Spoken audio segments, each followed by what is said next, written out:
नमस्कार, मैं रविश कुमार। ऋषि कपूर के परिवार के सदस्यों ने मीडिया को एक खत लिखा है कि ऋषि कपूर को ल्यूकेमिया था, एक प्रकार का कैंसर है। अस्पताल में डॉक्टरों और मेडिकल स्टाफ का आखिरी वक्त तक मनोरंजन करते रहे। इस पूरे 2 साल के दौरान उन्होंने पूरी जिंदगी जी। मिलने आने वालों से फैमिली, फिल्में, भोजन और दोस्तों के बारे में बातें करते रहे। उन्हें एहसास था कि दुनिया भर में उनके चाहने वाले हैं और इसके प्रति कृतज्ञ भी रहे। इसलिए उनके फैंस समझेंगे कि ऋषि कपूर को मुस्कुराहटों के साथ याद किया जाए, आंसुओं के साथ नहीं। शायद अलविदा की भी मुस्कुराहटें होती होंगी, लेकिन वो हंसी कहां से लाई जाए। पर्दे का रोमांस रोमांटिक हीरो के उम्र से लंबा होता है। बॉबी फिल्म आई तो कभी गई ही नहीं। उसके सीन की नकल कई फिल्मों में की गई। कई दशकों तक दर्शकों की हसरत बनी रही कि काश एक बार फिर से ऋषि कपूर और डिंपल साथ आ जाएं। तभी तो सागर आई। ऋषि कपूर से कोई भी बातचीत बॉबी के बगैर कभी पूरी नहीं हो सकी। 2012 में हमारे सहयोगी प्रशांत सिसोदिया ने उनसे बात की थी। अभी तो एक्चुअली हीरो नंटेड स्टोरी है। बॉबी लड़की का नाम है, डिंपल थी। मैं तो बाय चांस बोलते ना, डिफॉल्ट से, चूंकि मैं था इसलिए मुझे ले लिया, वो मैं बन गया। वो मेरी तकदीर अच्छी, पिक्चर हिट हो गई, मैं एक्टर बन गया। नहीं तो 20-21 साल का बच्चा, मैं कहाँ बन गया इतनी जल्दी। तो मेरी तकदीर अच्छी थी, मैं बन गया। मैं आपको बताऊं, जब मैं इस फिल्म की बात करता हूँ तो एक गाना इस फिल्म में मैंने जो पिक्चराइज किया था, मेरा पहला गाना ज़िंदगी का मैंने गाया था। फिल्म का गाना था मैं शायर तो नहीं। मेरा पसंदीदा गाना है। हाँ जी, मेरा भी बड़ा पसंदीदा गाना है। और ये मेरा पहला गाना ज़िंदगी में जो मैंने पर्दे पे खुद गाया था as a hero, romantic hero. तो जब मैं सेट पे गया तो मैंने पूछा कि डांस डायरेक्टर यानी कि कोरियोग्राफर कौन है, तो बताया गया कि कोई नहीं है। तो मैंने अपने फादर से पूछा कि कोई है नहीं तो मैं कैसे गाऊंगा, मुझे कौन सिखाएगा? नहीं, कोई नहीं सिखाएगा, आप खुद करोगे। मैं बोला मुझे आता क्या तो मैं करूँगा। तो नहीं, तुमको खुद गाना। इसे अगर मैं कोई कोरियोग्राफर या कोई डांस मास्टर लाऊंगा तो वो तुम्हें वही दिखाएगा जो बड़े एक्टर को दिखा चुका है। तो अगर तुम उसकी नकल करोगे तो लोग बोलेंगे तुम वो बड़े एक्टर की नकल कर रहे हो। तो तुम्हारी छाप क्या हुई, तुम्हारी आइडेंटिटी क्या हुई? तो तुमने अपनी छाप बनानी है। बॉबी ने अपने समय में काफी कुछ बदल दिया। लोगों के पहनने के ढंग बदल दिए और कपड़े की छपाई बॉबी प्रिंट हो गई। बॉबी में काम करने वाले कभी बॉबी से बाहर नहीं निकल सके। एक सीन को लेकर अरुणा ईरानी ने शिकायत की थी। ऋषि कपूर ने कहा था सीन बुरी है तो आंखें बंद कर लो। मुझे तो एक चीज बहुत अच्छी तरह से याद है उनकी। एक शॉट था जिसमें उनका टॉवेल गिर जाना था और मैं उन्हें नंगा देख लेती हूँ। मैं वो शॉट करने के लिए ऑब्जेक्ट करती हूँ। तो उन्होंने बोला नहीं, ऐसा नहीं, वैसा नहीं, तुम समझते नहीं हो, it's a very important shot, this and that. अच्छा एक काम करो, जैसे इसका टॉवेल गिरे आप अपनी आंखें बंद कर लेना, बस ना। उन्होंने समहाउ बहुत सही रीत से मुझे समझा के कन्विंस कर लिया, मैंने कर लिया। उसके 1-2 साल बाद फिर ऋषि कपूर के साथ अगेन वापस काम करने का मौका मिला। तब उन्होंने कहा कि मेरे मन में एक बात है Aruna ji, which I want to ask you. ऐसे हाँ जी बोले। तो बोले आप जो वो शॉट के लिए ऑब्जेक्ट क्यों कर रही थी? ऑब्जेक्ट तो मुझे करना चाहिए था ना अरुणा जी, नंगा तो मुझे होना था। और मैं हंस पड़ी थी उनकी इस बात पे। इसी का एक गाना है प्यार में सौदा नहीं। जिस देश में शादियां आज भी दहेज के नाम पर सौदा हैं, वहां यह गाना भी अमर है, प्यार में सौदा नहीं। बॉबी उस भारत की कल्पना के बाहर की फिल्म थी जिसे अपनी सामंती नैतिकताएं बहुत प्यारी थी। लाइसेंस राज के जाने से बहुत पहले ऋषि कपूर की इस फिल्म ने एक ही साथ सारी बंदिशों को ध्वस्त कर दिया और सिनेमा के पर्दे को आजाद कर दिया। तो क्या नाम है? बोला राज नाम है। राजकुमार नाम नहीं है तुम्हारा, सच बोलो क्या नाम है? क्या नाम है? सच बोल। राजकुमार राजकुमार नाम है तुम्हारा? वीडियो दे तुम हमारी तरफ सभी। क्या नाम है तुम्हारा? सही बोलो नहीं तो अभी मार मार के ठीक कर दूंगा तुझे। क्या नाम है? रुक। भाग कहाँ रहे वे? भाग कहाँ रहे हो? भाग क्यों रहा है? नाम बता।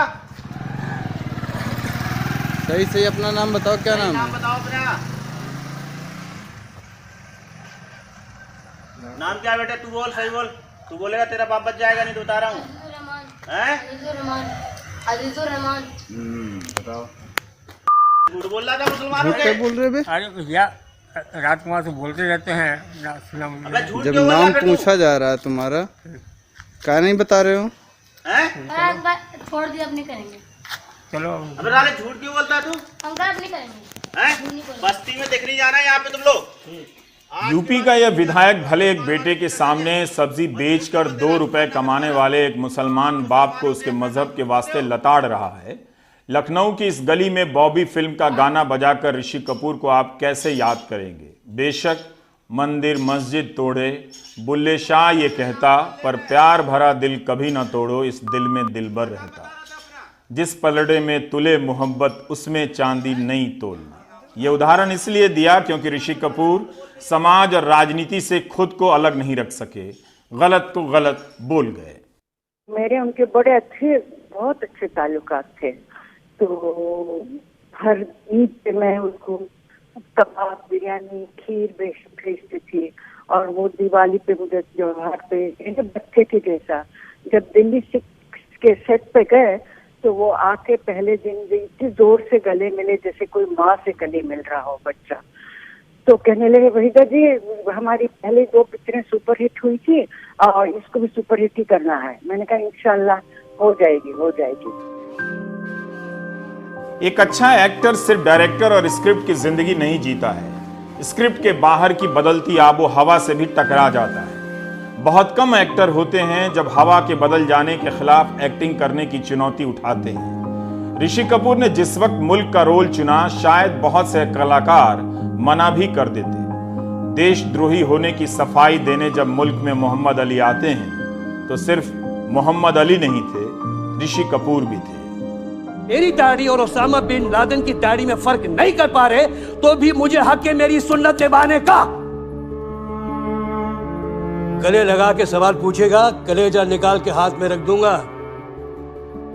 उंगली उठा के पूछेगा ना तो याद रखिएगा मेरी जवाबदारी आपसे नहीं है, अपनी ईमान से है, अपने मुल्क से है। उस रात मैं शायद कहीं बाहर था, होटल में था, लौटा रात को, देर रात को कमरे पे, तो ऋषि जी के 3-4 मिस्ड कॉल थे। अमूमन उतनी देर से वो फोन करते नहीं थे, तो मुझे लगा सुबह फोन करूं, अभी करूं, फिर मैंने कर ही लिया फौरन।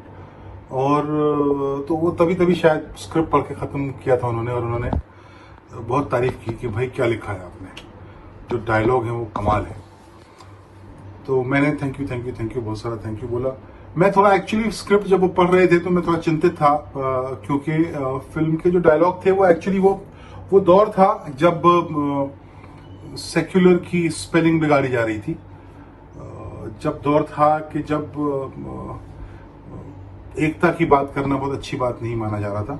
उस दौर में मुझे लग रहा था कि शायद ये और फिल्म फ्रंट फुट पर बात करने की कोशिश कर रही थी। फिल्म नहीं चाहती थी कि, मैं नहीं चाहता था एज अ राइटर कि ये बातें ढका छुपा के की जाए, क्योंकि दुश्मनी की बातें ढका छुपा के नहीं हो रही थी। और मुझे इस बात की बहुत चिंता थी कि जो मेरे जो लीड एक्टर हैं, स्पेशली ऋषि कपूर, अगर वो एज एन एक्टर इस बात से थोड़े से भी चिंतित रहे, घबराए हुए रहे, तो फिल्म का जो पैनापन है वो कम हो जाएगा। और मुझे इस बात की बहुत खुशी है कि कभी भी एक कदम भी पीछे नहीं हटे। अपने जीवन में फ्लॉप फिल्मों की लंबी श्रृंखला छोड़ने वाले ऋषि कपूर की कई अच्छी फिल्में भी हैं। कभी राज कपूर ने अपने लिए उन्हें लॉन्च किया, बाद में ऋषि कपूर कईयों के लिए लॉन्च पैड बन गए। 1989 की चांदनी सुपरहिट थी। ऋषि कपूर को लगता था कि उन्हें 90 के दशक में फिल्मों में आना चाहिए था, 70 के दशक में नहीं। वो अपनी गलतियों पर खुद ही बात करते थे। मेरा सेकंड इनिंग्स है, ये जो दौर है मेरा, मुझे पहली बार एक्टिंग की चांसेस मिले जा रहे हैं। मुझे रोल्स तो अब मिल रहे हैं मुझे आके, तो मैं आपके सामने भांत भांत तरीके से पेश आता हूं। कभी नेगेटिव हो जाता हूं, कभी पॉजिटिव हो जाता हूं, कभी 90 साल का हो जाता हूं, तो कभी, तो ये तो मैं समझता हूं कि मुझे मालिक का बहुत शुक्र अदा करना चाहिए कि मैं उस दौर में हूं जिस दौर में मेरा बेटा भी काम कर रहा है। ऐसे मौके बहुत कम मिलते हैं कि बाप बेटा उसी दौर में काम कर रहे हैं। मैं अब कैरेक्टर एक्टर हूं, लेकिन I am enjoying this second phase of mind, because अभी तो मुझे कैरेक्टर्स मिलने शुरू, मैं एक्टिंग तो अब मैंने शुरू की है, तो जो पहले 25 साल था वो सब आपका बेवकूफ बना रहा था मैं। गाने के सीन में ऋषि कपूर एक अलग ही अभिनेता लगते थे। सुभाष घई की फिल्म कर्ज के सारे गाने में देखिए उन्हें, इंटेंसिटी, सघनता और तीव्रता चेहरे पर तैर रही होती है। बॉबी अगर लैंडमार्क है तो कर्ज भी एक बड़ा मुकाम है। एक हसीना थी, एक दीवाना था। कभी इस गाने में ऋषि कपूर को देखिएगा, सरगम का डफली वाला डफली बजा रहा था। गाते हुए या गाने में नाचते हुए या फिर कुछ बजाते हुए गाने का अभिनय ऋषि कपूर का कमाल का होता था। मैं अपने दुख का बयां नहीं कर सकता हूं जी। वो मेरा ऋषि कपूर स्टार था, एक्टर था, सब कुछ ठीक था, लेकिन वो मेरा छोटा भाई था। मुझे लगता है कि आज मेरा छोटा भाई नहीं रहा। हमारी बॉन्डिंग जो है 40 साल की बॉन्डिंग है जी, खाली कर्ज की बॉन्डिंग नहीं है। हमारी दोस्ती, हमारा प्यार, हमारा मिलना जुलना, अभी 2 महीने पहले भी मैं उसके घर में था और वही एनर्जी, वही जोश, वही फिल्मों की बातें मैं यकीन नहीं कर सकता हूँ। मुझे लगता था कि ये ठीक हो जाएगा, हो जाएगा, हो जाएगा, कि जिस तरह से उसकी विल पावर है मैं बिलीव नहीं कर सकता हूँ कि जाएगा। अपनी जीवनी खुल्लम खुल्ला में ऋषि कपूर ने कहा है कि लोगों को लगता था कि मैं बहुत सारे म्यूजिक इंस्ट्रूमेंट बजा सकता हूँ, लेकिन अभिनय के प्रति मेरा लगाव इतना था कि मैं काफी मेहनत करता था। ऐसा लगता था कि मैं वाकई गिटार जानता हूँ, पियानो या डफली बजाना जानता हूँ, जबकि मैं इनमें से कुछ भी नहीं बजा सकता। मैंने कई सारी फिल्मों में गिटार बजाए हैं। लोगों को लगने लगा कि मैं असली जिंदगी में भी गिटार बजा सकता हूँ। इससे मुझे बहुत खुशी मिलती थी। मैंने आपको बेवकूफ बनाया।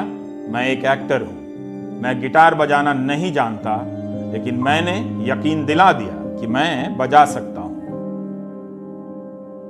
लैला मजनू, अमर अकबर एंथनी, प्रेम रोग, हिना, कर्ज, कूली, दामिनी, तवायफ, कितनी ही फिल्में आईं और ये फिल्म भी, जिसके रिलीज होते ही कोरोना के कारण भारत में तालाबंदी हो गई। इससे पहले कि दर्शक थिएटर में जाते, थिएटर बंद हो गए। अलविदा की निशानी के तौर पर मैंने आज अपनी खिड़की से ये तस्वीर क्लिक कर ली। उनकी बातें याद आएंगी।